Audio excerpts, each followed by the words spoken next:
Hi, welcome back. Module 3, home stretch of Google Ads. You're doing great. I hope that you had some success in setting up your search campaign in module number 2. Maybe you even did a display campaign, but that you're off and running and you're going to start to see whether your cost per clicks and the amount of impressions that you were promised are coming through. And then, of course, you're going to optimize from there. I'm going to, just before we dive into module 3, I want to take us through a couple of the campaigns that we have running over in our social school account, just to give you a lay of the land and let you see what it looks like when a set of ad campaigns are fairly robust and really fleshed out. So in our search campaign section, and I'm looking at sort of a lifetime here, we've been running ads for several years. We're not running any currently, but of course I've got my big overview of how they've done. Let's see, I dive straight into the campaigns and the big ones that we've been running lately. Social school, brand search, essentially big, broad awareness, local, national, and then anything to do with our brands or not, more generic. And of course, the ones to do with our brand cost us a little less per click. And then the ones that are more specific to our industry, but also quite broad and highly bid against by others in our field, cost a little more, it goes without saying. So if I want to dive into a specific campaign, you can see that I'm immediately bumped down in this column over here into additional information about that campaign. In this case, ad groups right away. I can go into the keywords, but if I look at the ad word or the ad groups of keywords that are being used, I can see that I have some exact and some that are that broad match modifier, the BMM. So anybody searching anything remotely close to it is going to show up. Oh, and look at that. Our fun friends that are ad partners put my name in it. But either way, they would have gotten that from our organic search Google Analytics information. So we're building them based on our research, of course. And I can see what the ads actually look like as well. So I'm just kind of toggling through all those things we looked at in module 1 that are features within the dashboard. If I want to go in and see what the ads look like and what extensions we're using, I can of course do that as it pertains to this particular campaign, remember. I love going in and seeing how an ad is actually looking, and I can copy and edit it right there. I can see the version histories and how it's been changed or tweaked over time. I want to be careful as to how often I'm doing that, especially if it's a live ad. I want to make sure that I'm running it for a set amount of time, letting the algorithm do its job and serving it up well, and then possibly considering duplicating it versus editing. And maybe I want to, and it just skews the results a little bit too if I've edited that exact ad along the way versus duplicating, changing, and starting a new one from scratch. So I have all of my various keywords and then the ad group that this is a part of, which I've strategically mapped out as we did in module 2. And then my URL, my headline, the way that the ad starts to come together. What are my extensions here? And what kind of additional URL opportunities can I look for? Such as, do I have any tracking templates set up? Any kind of UTM campaigns where I'm tracking the extension? Maybe I'm using something like a Google Tag Manager from my Google Search Console that is allowing me additional parameters to track values with. But for now, we don't need to worry too much about that. I'm just making sure that it's previewing the way I want it to, and that I really like this text-based ad. What if I was in a display campaign? How is that going to show up? Awesome. I can go right in and see what that that display ad looks like, what my placements are and how it's been reacted to or engaged with, and which ones are performing better than the others. So kind of fun to go in, especially if you've built them yourself, then you absolutely know what you're looking for and which ones are really, driving the most traffic and why you want to build on the ones that are performing the best. Of course, it goes without saying. So if anything is jumping out at you from your results, or you see spike or really powerful results among some over others, and of course you want to take note and be the one to anecdotally explain it. Don't just rely on Google's insights. Be sure that you have an understanding of what's happening there. Making sure that the landing pages that you're sending people to from a campaign are, again, well optimized, performing really well. Perhaps you want to cross-reference it with your Google Analytics. in your page insights to ensure that that page is fast and loading quickly. You can of course click on it and you're going to see that as well. But for the most part, our ads should be built before we know or after we know that to begin with. Demographics, location, all of the things that we could possibly want to know about how this ad might be performing. And if we were to go into any of our locations, we can of course add additional ones here as we did earlier. I'm going to select the campaign that it's going to be targeted for, and then I'm going to add that in. But if I was to look at one of my existing locations, I'm going to see exact geographical area of what that is. And is it a bunch of provinces that are going to light up? Or is it going to be, you know, something just like a city, like a one-off city? If we look at some of the ones that are a little bit broader, like 50 miles around Toronto, it's our national campaign. I'm seeing, if I scroll out just the right amount, and I get away from the global view, I can see that in this campaign, we have a number of cities in play and a radius around those bigger Canadian markets, knowing what it's going to cost for us to do so. So you get the idea, depending on whether it's a national or a local or a regional search. Of course, you're going to go in and be able to see this here. And this is exactly where we're creating those more specific ad targeting parameters, schedules, devices, etc. Okay, over to module 3. Speaking of audience targeting and ad optimizing, this is the final piece of the puzzle. Of course, we haven't looked at the real specifics on how those ads are going to look. That's up to you to build. We're giving you the framework as to how to best do so with some of the best practices. We're building on all the things from digital strategy, SEO, and then in class number 4, where we look at advanced Facebook and Instagram advertising, same thing. The idea is being really clear on who you're trying to reach, what the best advertising type is within that platform, like Google Ads, and then how do we find that audience that is most suited to receive. And the only way we can do this and figure this out is by practicing, diving in, starting to build. Play with $5 a month if you have to, but ensure that you have a clear idea of what you're doing before you throw more at it.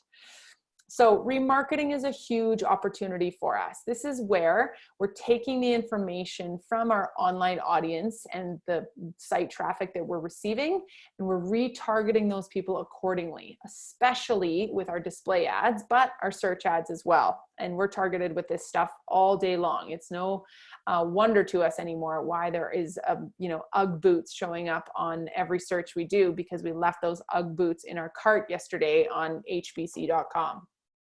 So we're leveling up our campaigns now to that next final kind of awesomeness of optimization. And we do this with highly specific audiences based on, that we take further than the keyword-based ones we just built in module 2, as well as remarketing tactics, where we're going to follow them around the internet a little bit. We do this through the audience tab. We just saw it, as well as audience insights, which we'll look at in a minute. So we're going to either apply the audience settings that we come up with, these more specific audience settings, to either the ad group level or directly to our campaign. So we can choose if we want to just apply it to one specific ad group or the campaign as a whole, which is utilizing various ad groups, if that's the way we've built it. And the idea here is that we're trying to reach people who are interested in exactly our product and service. So we're going a little bit less spray and pray to more, you know, and stabbing in the dark, to more warm tactics here that are middle of funnel, getting people just to further move along as they start to engage with our ad, and we can get them to the finish line. So we can do this through observation or targeting to opportunities here for us. And essentially, we're narrowing that reach to a specific audience. We're going to get reports from it. If we do the observation, then we are we have the option to bid a little bit further and adjust it right in front of our eyes. So how are they researching or planning and looking at what they're trying to find on the internet? We'll call those people in market. They're already in the market for something. Or perhaps it's someone who's already interacted with our business and or a similar audience to that group, just like as if we were building our Facebook ads. So we're creating audiences based on what they're already, or what the stage of their journey that they're already at. From here, we're also really thinking about this in particular with our display ads. We create audiences based on people that have shown interest already to that next level. So again, the in-market idea is that they're already shopping around, not physically, but digitally, and we are there to show up at that level of their search.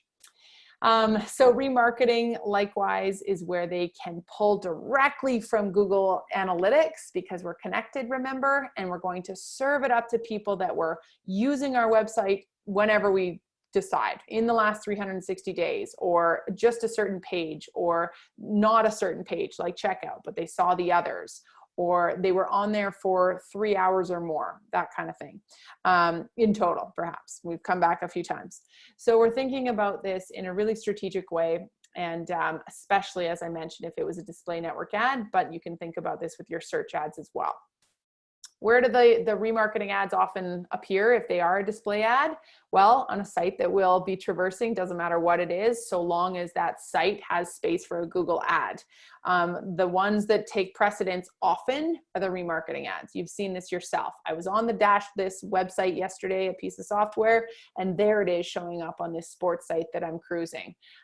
It's taking over that Google display ad placement there, a remarketing ad versus just a top of funnel awareness stab in the dark ad.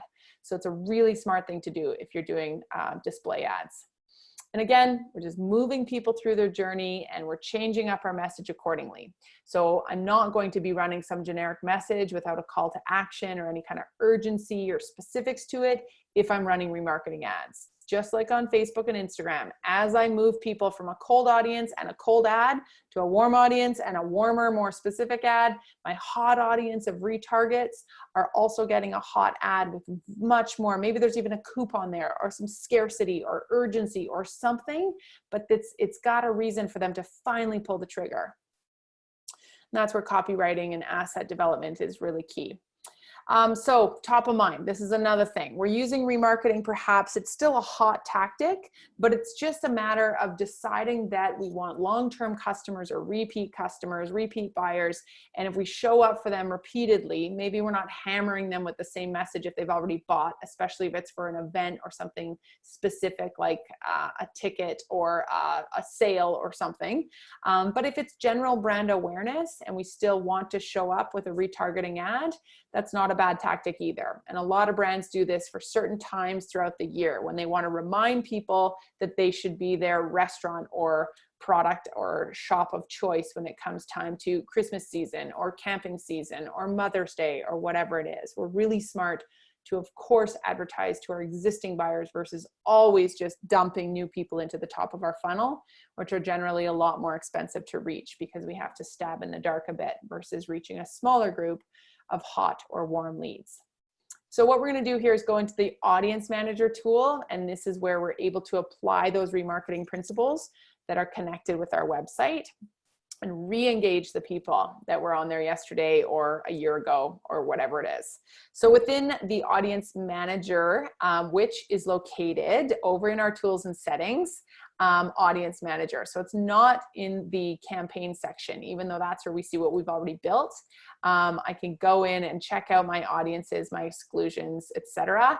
But for my ads that are running, here's what campaign they're a part of, and here is that audience that I pre-built. So in this case, I've now been bumped into audience insights, which is awesome. That's where we were headed. I can see the list that I've built. These are retargeting for users that were on my page for more than 45 seconds. Eligibility includes YouTube if they were on there, and display. And where this is going to be served up, perhaps, as my display ad. And I can see additional insights about them as well here too. So we've got three things. We've got audience lists, audience insights, and audience sources. And within the insights, I've got additional information about that in-market audience. What are their affinities? What else are they looking for? Who are they? What are the interests and behaviors, perhaps, that we can define them with that can help as we're trying to adjust our copy or our ad accordingly. And then of course the sources that we've put into play. So thinking about what these lists look like and how we can use them, what those custom affinity lists might entail, and that's determined by us as well as Google, that's helping us out by saying, okay, this same audience also likes shopping, wine, shop local, etc., high heel shoes, Condé Nast, traveling to Paris. You get the idea. And then we have our custom intent, which is equally powerful. So if you need to get to Audience Manager, we do that again through Tools and Settings, and it's up here in the shared library. And it's just another sort of next best place to go once you've experimented with your keywords, your ad groups, and your campaign builder. We want to come in here and see what else we can do to create really powerful retargeting strategies. So your assignment, thinking a little bit about how to remain top of mind within your industry. Taking off your marketing business owner cap here for a minute and putting on the lens of your prospect or customer. What is the first company amongst your competitors that you think of, and what is the one that they think of, and why? Is it because they're running a lot of ads right now, or they've just been around forever, or they're known for something? Are they in the news? Are they on social? What is the first company that we might think of? And that is, again, either an affinity interest or a search term that we may want to be using. Where's the value differentiation lying between the two of you, or the 3 or 10 of you? And how can you cleverly insert that into your copy? If I know that I've got a fantastic little gift shop and it's a local, easily accessed boutique, I sell online, I sell in person, and it's very central in my city or my town, and I know that it'd be really smart for me to bid against flower delivery. Every time someone is at a loss last minute for a thank you gift and they think to send someone flowers, I should be bidding against flower delivery, local flowers, fresh flowers, floral bouquet, floral delivery pricing, how much does a floral delivery cost, where are flowers available in my area, grocery store flowers, whatever it is. And then what comes up but a clever ad where my value differentiation is brought to the fore, and I say, don't give flowers, give a gift that lasts, or much more clever than flowers, or something. Don't give dad another tie, we've got you covered. What is it that you can insert that is either clever or quirky or witty or serious or professional, whatever you are, knowing your brand voice, knowing who you are, but where can you stand out and capture attention? If I am a juice company, cold pressed juice in my market, and I know that there's someone else who's really owning that market that everyone's thinking of first and foremost, am I going to bid against that brand term? Well, it might cost me, and it may also lead to them bidding against me, so I have to be careful. But at the same time, we're kind of crazy not to, especially if it's a giant who probably isn't going to bid against your keywords. And you're going to show up in that search return, and you can do something quite clever with those words as well. So knowing how you're going to show up based on your different keyword groupings is really important and can be really, really fun if you put some strategy behind it. So thinking about how you're going to show this differentiation right at your campaign level in your imagery or your copy. And then again, what are the interests and affinity of your ideal customer? What other websites are they visiting? So checking that out through those audience insights.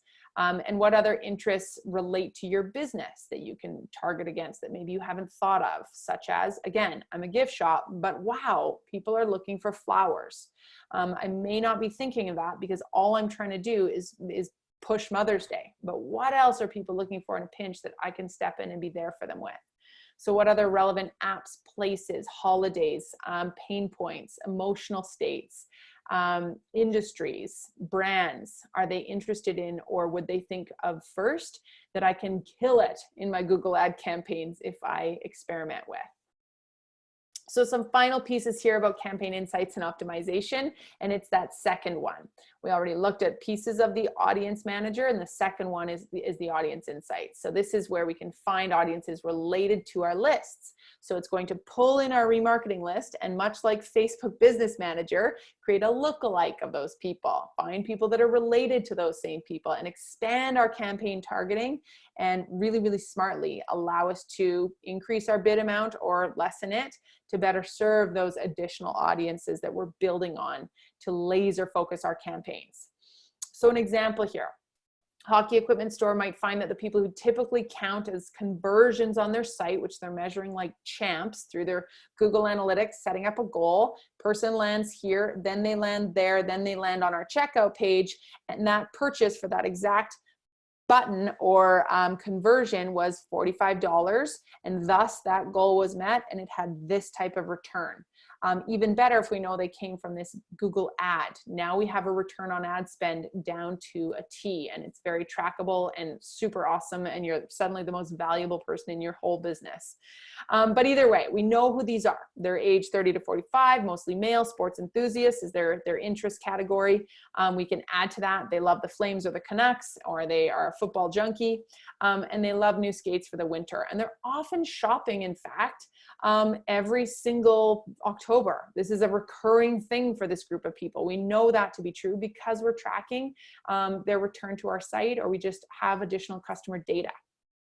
So we can then create a campaign or an ad group to directly target this high performing group and this same performing group in other cities or in other markets that haven't yet landed on our site, but look like the same type of audience persona and have the same types of buying and searching behaviors, just haven't actually been on our website yet. So all that to say, there it all starts to come together, and we're looking at these demographics, locations, devices, affinity interests, and indexing them as we can. So ways to use them, let's just cover this and feel like we're hitting it out of the park. In market and affinity audiences, we can see the interest and purchase intent of people that are on our remarketing list, and then we can target those people and their similar pals in our efforts. So like-minded buyers, shoppers, prospects. Demographics, see the demographic breakdown of people on our list, which is powerful, and then target the specific one or two with tailored ads. You can break it into ages, genders, locations with tailored ads accordingly, which is awesome. Of course I want to do that. Locations, target where our top converters are located, devices, including mobile or specific mobile device, and then similar audiences, i.e. those lookalike audiences that we know so well from Facebook and Instagram. So what are we doing? Final piece here, you guys. We know the optimal Google Ads mix, and we know there's not one singular way to use this incredibly powerful, long-standing advertising tool, advertising and targeting and conversion tool. Google Ads has been around a lot longer than Facebook and Instagram and LinkedIn ads and Twitter ads and Pinterest ads, and we know that it's very refined. Google is brilliant. I would say categorically that Google is a lot smarter than Facebook. Facebook's keeping up and it's doing incredible things, and yes, it has, you know, billions of users and a whole bunch of platforms between Messenger and WhatsApp and Instagram and all the features within it. But Google is just that much more sophisticated. I would classify Facebook as the new kid a little bit more, and we can trust our dollars can go far there.